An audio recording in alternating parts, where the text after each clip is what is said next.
हरे कृष्ण। आज की कथा बहुत ध्यान से सुनना। लेकिन इस बीच में बता दूं कि 7 मार्च गुरुवार के दिन विजया एकादशी है। ये वैष्णव एकादशी है। ठीक है, आप फिर भी अपने इर्द गिर्द पूछ लीजिएगा। और 7 मार्च आप सुबह जरूर एकादशी के दिन ब्रह्म मुहूर्त में सुबह 4:30 से 5:30 मेरे साथ जरूर उठना। यूट्यूब चैनल दामोदर दास पे लाइव रहकर मेरे साथ जप करना और हरी कथा सुनना।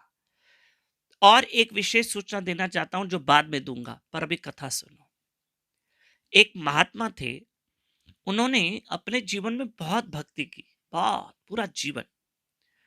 तो उनके लिए भगवान ने विमान भेजा जब वो महात्मा वृद्ध हो गए। सुनना। तो जब विमान आया, ठीक है, अब उस विमान में उस महात्मा को बैठ के भगवान के लोक में जाना था। भगवान के 2 पार्षद आए लेने के लिए। चलो महाराज जी, भगवान के लोक में चलो, आपकी हो गई मुक्ति, अब इस संसार को छोड़ो। महात्मा बड़े दयालु थे। उन्होंने कहा कि मैं अकेले नहीं चलूंगा, मेरे साथ पूरा गांव चलेगा, मैं चाहता हूं सबका भला हो। पर पार्षदों ने कहा ये विमान आपके लिए आया, गांव वालों के लिए नहीं आया। ऐसे में उस महात्मा ने जिद की, नहीं मैं सबका भला चाहता हूं, सबको लेके चलो। पार्षदों ने जाके भगवान से पूछा तो भगवान हंसने लगे। तो पार्षदों ने पूछा, प्रभु आप क्यों हंस रहे? तब भगवान ने कहा, ठीक है, वो अगर महात्मा कहता है तो पूरे गांव वालों को लेकर आओ, बस सबका मोक्ष करवा देते। पर भगवान हंसे क्यों? इसके पीछे एक राज है। वो कैसा राज, सुन लीजिए आप।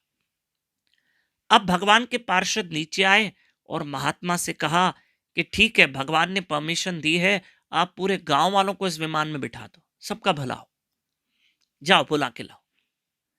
इतनी देर में क्या हुआ कि महात्मा एक घर में गए। चलो चलो विमान आया, चलो मोक्ष गति हो रही है। जवान लड़का निकला, उसने कहा मैं इस विमान में बैठूं, भगवान के लोक में जाऊं। ओहो, मैंने तो शादी भी नहीं की, मैंने तो दुनिया नहीं देखी, धन नहीं कमाया, ना मैं नहीं चलूंगा, मुझे तो यहीं रहना। महात्मा दूसरे घर में गए। अब एक वृद्ध पुरुष निकला, उसने कहा मैं भी भगवान के वैकुंठ धाम नहीं चलूंगा, मेरी पत्नी है, मेरे पोते पोती हैं, पोतियां हैं, मुझे इतना प्यार करते हैं कि मैं सबको छोड़ के चला जाऊं। ना ना, मैं इतना अच्छा परिवार छोड़ूंगा, और अभी क्यों जाऊं? मना कर दिया। तीसरे घर में गए, एक स्त्री निकली, बोली मेरे तो छोटे छोटे बच्चे हैं, अभी तो वो मुझसे लाड प्यार करते, मेरा पति जवान है, मैं से कैसे छोड़ के दुनिया चली जाऊंगी? नहीं नहीं, मुझे नहीं जाना।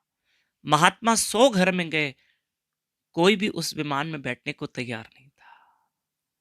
कोई नहीं, सबको अपने संसार की पड़ी थी, कोई जाने के लिए तैयार नहीं। हम क्या जाके करेंगे, हम अपना देखें ना, धन कमाएं, नौकरियां करें, पैसा देखें, जीवन में एंजॉय करें, घूमें फिरे। ठीक है, सबको ये पड़ी थी, लेकिन भगवान को किसी की नहीं पड़ी थी। अंत में कहते हैं उस महात्मा को अकेले विमान में बैठ के भगवान के पास जाना पड़ा।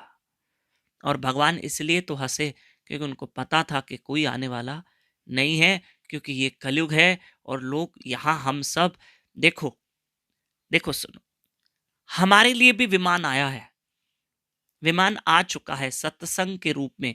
ये जो सत्संग है ना, वो जहाज है, ये भगवान का नाम वो विमान है। बैठो नाम रूपी विमान में, भगवान कथा रूपी जहाज में, तो तुम्हारा भला हो। लेकिन लोग हमें कहते हैं हम इतने बिजी हैं, हम ज़्यादा बिजी हैं, हमारे पास समय नहीं है, हमें ये काम बाकी है, हमें वो काम बाकी है, हमें वो काम बाकी है। ठीक है, और उस चक्कर में लोग भजन नहीं करते हैं और सत्संग रूपी विमान को छोड़ रहे हैं।